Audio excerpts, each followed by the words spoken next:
Here's a mind-blowing question. If you plant a tiny seed that weighs less than a gram, and it grows into a massive tree weighing several tons, where did all that extra mass come from? Most people get this completely wrong, and the real answer will change how you see every tree forever. Ask anyone where trees get their mass, and they'll probably say, from the soil, right? I mean, it makes sense. We see roots going deep into the ground. We add fertilizer to help plants grow. Surely trees are sucking up soil and turning it into wood. But here's the thing.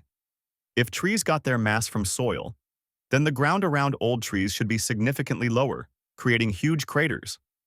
But that doesn't happen. In fact, a famous experiment from the 1600s proved this wrong. A Belgian scientist named Jan-Baptist van Helmont planted a small willow tree in a pot with exactly 200 pounds of dried soil. For 5 years, he only added water. The tree grew to 169 pounds. But when he dried and weighed the soil again, it had only lost about 2 ounces. So where did those 169 pounds come from? Van Helmont thought it must be the water. But he was only partially right. The shocking truth is that trees are literally built from thin air. Yes, you heard that right. The air around us, specifically from carbon dioxide. Trees are carbon-capturing machines. Through photosynthesis, they grab CO2 molecules from the air, break them apart, keep the carbon, and release the oxygen. That carbon becomes the building blocks for everything: the trunk, branches, leaves, everything. Think about it. Wood is mostly made of cellulose and lignin.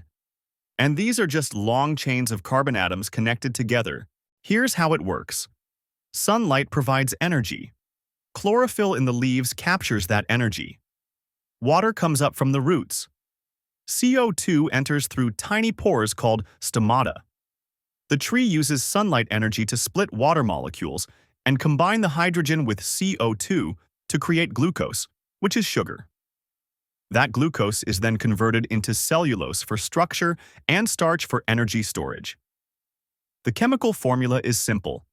6 molecules of CO2 plus 6 molecules of water with sunlight creates 1 molecule of glucose and releases 6 molecules of oxygen. Let's talk numbers. A large oak tree weighing 12 tons contains about 6 tons of carbon.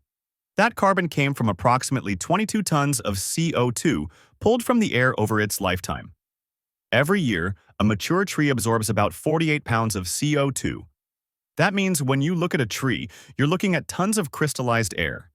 The wood in your furniture, the paper in your books, the frame of your house, it's all made from carbon that was once floating in the atmosphere. This is why forests are so crucial for fighting climate change. They're literally pulling carbon out of the air and locking it away in solid form. When we burn wood or when trees decompose, that carbon goes back into the air as CO2. But as long as the tree stands or the wood is preserved, that carbon stays captured. It also explains why trees don't deplete the soil. They're not eating the dirt, they're eating the air. The small amount of minerals they do take from soil, things like nitrogen and phosphorus, are just tiny helpers in the process, like vitamins for humans. So next time you see a tree, remember you're not looking at transformed dirt. You're looking at air made solid. Invisible gas turned into massive living columns through the power of sunlight. Trees are nature's way of showing us that even the air we breathe can become something magnificent. And that tiny seed you plant? It's not growing by consuming the earth beneath it. It's growing by capturing the sky above it. Now that's the surprising truth about where trees get their mass. If this blew your mind, hit that subscribe button for more surprising science facts. And remember, every time you look at a tree, you're seeing the invisible made visible. Thanks for watching, and I'll see you in the next one.